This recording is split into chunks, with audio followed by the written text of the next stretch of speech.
জোহাৰ আজি আমি প্ৰেছ মাতাৰ উদ্দেশ্য লক্ষ্য আছে ভাৰতত থকা আমি প্ৰথম আদিবাসী হয় আৰু আজি আমি অসমত ভাৰত আদিবাসী পাৰ্টিৰ নামেৰে আমি অসমত আগন্তুক নিৰ্বাচনত আমি মানে অন্তৰ্ভুক্ত কৰিবলৈ কাৰণে আজিৰ প্ৰেছ মিট জৰিয়তে মানে আগন্তুক যিকোনো ইলেকশ্যনত আমি ভাৰত আদিবাসী পাৰ্টিৰ নামেৰে আমি আমাৰ নিজৰ ৰাজনৈতিক দল আমি গঠন কৰিছোঁ আৰু আমাৰ দল এখন নতুন দল নহয় পুৰণা দল হয় ৰাজস্থানত আছে বিভিন্ন ঠাইত আছে আমাৰ হকি চেম্পল আছে আৰু হকি চেম্পলৰ জৰিয়তে আমি এই 2024 চনৰ যি আমাৰ এমপি ইলেকশ্যনৰ কিছুমান মুদ্দা আছে এই মুদ্দাৰ জৰিয়তে আপোনালোক জনাই দিবলৈ খুজিছোঁ আমি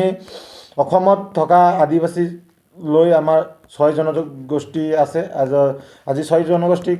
বিজেপি চৰকাৰে বঞ্চিত কৰি ৰাখিছে যি জনজাতিকৰণৰ দাবী লৈ আমি বিভিন্ন সমস্যাৰ পৰা আমি জনজাতিকৰণৰ দাবী আমি উঠাই আহিছিলোঁ লেকিন আজিলৈকে চৰকাৰে আমাক দিম কৈ তেওঁলোকে আমাক মানে প্ৰলোভন দি ৰাখি আজিলৈকে জনজাতিকৰণটো নিদিলে আৰু আদিবাসী ৱেলফেয়াৰ ডেভেলপমেণ্ট নামেৰে কাউন্সিল গঠন কৰিলে লেকিন তেওঁলোকে অকল নিজৰ ভোট বেংক আদায় কৰিবলৈ কাৰণে তেওঁলোকে কাউন্সিলখন আদায় কৰিছে আৰু সেইভাৱে আমি অসমৰ আদিবাসী জনগোষ্ঠী হওক চাহে বিভিন্ন দল সংগঠনৰ যিকোনো জাতি জনগোষ্ঠীৰ ৰাইজক আমি অৱগত কৰিবলৈ খুজিছোঁ যে অসমত থকা চাহে ভাৰতবৰ্ষত থকা বিজেপি গভৰ্ণমেণ্টে অকল ষড়যন্ত্ৰ কৰি অসমখনত থকা আদিবাসী জনগোষ্ঠীক আৰু যিকোনো 6 জনগোষ্ঠীক ষড়যন্ত্ৰ কৰি আহিছে আৰু আজিলৈকে তেওঁলোকে যি আমাক প্ৰতিশ্ৰুতি প্ৰদান কৰিছিলে আজিলৈকে তেওঁলোকে আমাক একো মানে কৰি দিয়া নাই গতিকে আমি এক আহ্বান কৰিছোঁ এই কাৰণে আমি নিজেববীয়াকৈ আমাৰ নিজৰ ৰাজনীতি পাৰ্টি আমি আগবঢ়াই লৈ যাম আৰু নিজৰ ৰাজনৈতিক অধিকাৰ আমি নিজে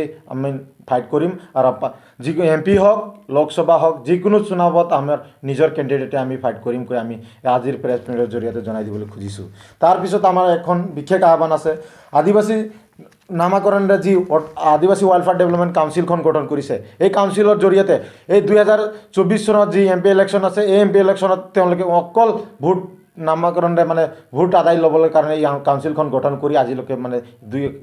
কাউন্সিলখন ফিল কৰি দিয়া নাই আৰু তেওঁলোকে কয় যে বিজেপি চৰকাৰে কয় যে আজিলৈকে মানে চৰকাৰৰ যি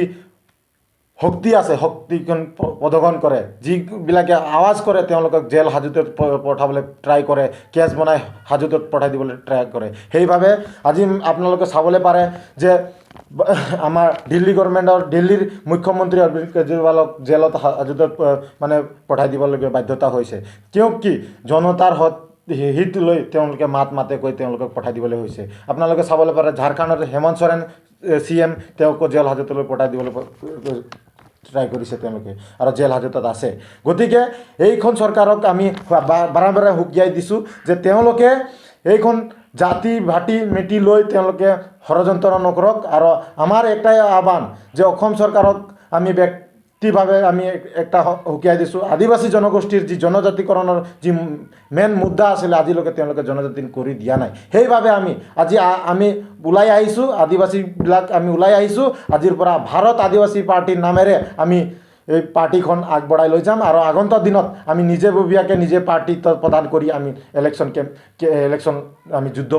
লাগিম চৰকাৰৰ লগত ফাইট কৰিম নিজৰ কেণ্ডিডেট খাৰা কৰিম আৰু আমি ইলেকশ্যনত লাগিম আমি আজি এই প্ৰেছ মিটৰ জৰিয়তে জনাই দিছোঁ আৰু এটা কথা আহ্বান থাকিলে